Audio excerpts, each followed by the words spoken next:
আসসালামু আলাইকুম। আমি Mohammad Masud Rana, live stock assistant, Asia animal genetics, ID 1145। আমি আপনাদের মাঝে এই স্ক্রিনে যেই গরুটি দেখতে পাচ্ছেন, এটি একটি প্রসিদ্ধ হলস্টাইন ফ্রিজিয়াম জাত।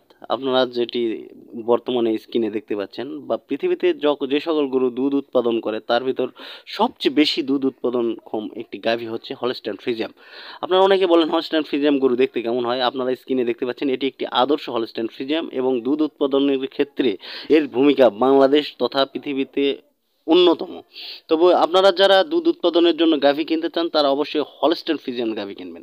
এই গাভীর পানান দেখুন কত সুন্দর, আর এই গরুটির দুধ উৎপাদন ক্ষমতা আশা করা যাচ্ছে যে 25 থেকে 30 লিটারের মতো হবে। ডেলিভারির আগের দিনে এই গরুর দুধ উৎপাদন হয়েছিল সকাল বিকাল মিলে 18 লিটার। আপনারা দেখতে পাচ্ছেন কত সুন্দর পানান এবং এর বাঁট কত সুন্দর, কত বড়। তাই আপনারা যারা ডেইরি খামার করতে চান বা দুধ উৎপাদনের জন্য গাভী কিনতে চান তারা অবশ্যই ভালো জাত ও মানের হলস্টাইন ফ্রিজিয়াম জাতের গাভী কিনবেন। আর যারা আমার চ্যানেলটি সাবস্ক্রাইব করেননি তারা অবশ্যই আমার চ্যানেলটি সাবস্ক্রাইব করবেন। ধন্যবাদ আপনাদের সকলকে।